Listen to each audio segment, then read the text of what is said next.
Today is Memorial Day 2021, so it's May 31st, 2021. And this video is about me. I've been a bit secretive. You know, if you're going to buy precious metals, a little bit of paranoia goes along with it because you don't want people to think you have something of value. And of course, you know, there's always a little paranoia, right? It's part of the territory. So if you really want to know who someone is, you can really find out. But just basically, trolls and those kinds of people, you kind of stay away by being a little bit secretive, I guess. I don't know. But anyhow, I did take a couple of years off of work. So in the 2008-9 time period, that was the financial crisis. Company was reorging that I worked for. I took a severance package. They gave me 9 months of pay not to work. It was great. So I went to yoga training, 24-day program to be a yoga instructor. Started this channel, had a lot of fun, estate sales, investing some trades in the precious metals, especially silver.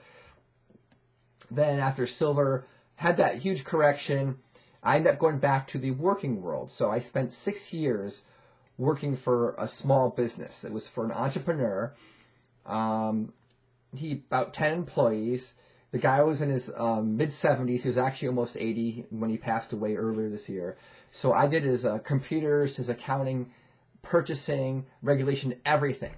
So I got this guy a smartphone. I would actually text for him. I would do his email for him. I knew all of his passwords. I would do his investing for him. So I'm a pretty honest guy because I knew every password for everything he was doing. And, you know, he completely trusted me because I'm trustworthy, of course. And, you know, it was very interesting to see how a small business works. It was like getting an MBA because I basically did everything. He'd go to work. He'd work for less than an hour, read the paper, socialize, you know, go talk to all his other buddies. He was very involved with the community, with the Chamber of Commerce, Rotary Club. But when I worked for him, he was kind of checked out. He just, you know, it was like retirement for him. So it was his purpose. This company was his purpose, and it gave him purpose.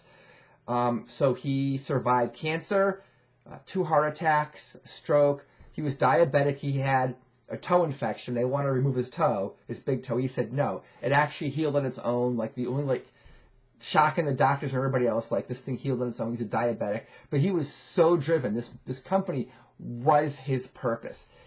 They wanted him dialysis, no dialysis, right? He did get some blood transfusions, but I mean nothing could stop this guy. Like until he sold the company. So he sold the company in January, and a few weeks later, that was it. He didn't survive this heart attack, but yeah, interesting, very interesting. He was an old timer for sure, and yeah. So the partly what did him in was COVID because like over 80% of our sales were for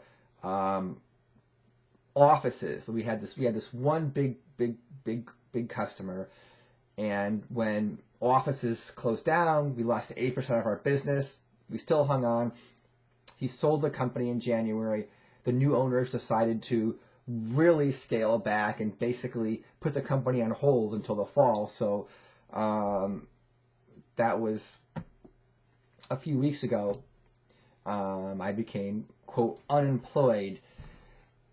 And now I'm kind of looking at things. You know, I've been applying for tech jobs. I actually used to be a mainframe programmer. So COBOL, you know, heard of COBOL? That was me. And COBOL was hot, Y2K era. Even if you didn't do Y2K, it was hot.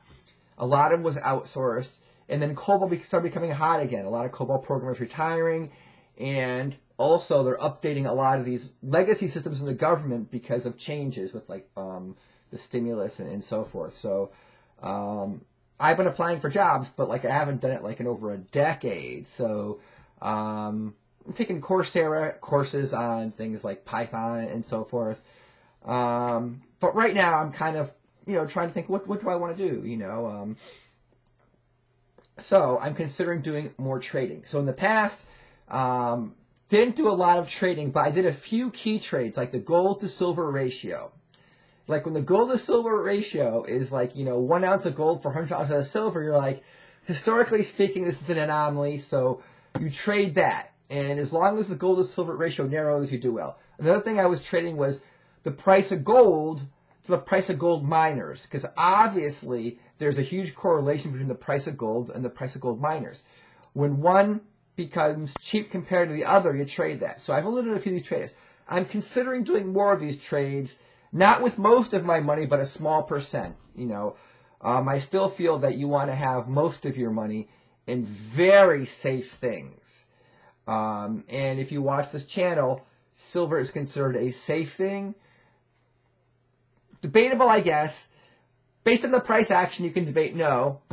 But when the price really corrected, I would argue more yes. But anyhow, it's a different story. So I just wanted to kind of give you a background about me, because I might get more into trading, not putting the nest egg into trading, but being more aggressive, especially considering that I don't have an office job. So yeah, that's about me. So thanks. I really appreciate all the comments and the views over the years, even though I don't answer a lot, and I don't even check all my email. Sometimes I don't even read all the comments. I'm going to try and be better about that. But thanks all, and be well.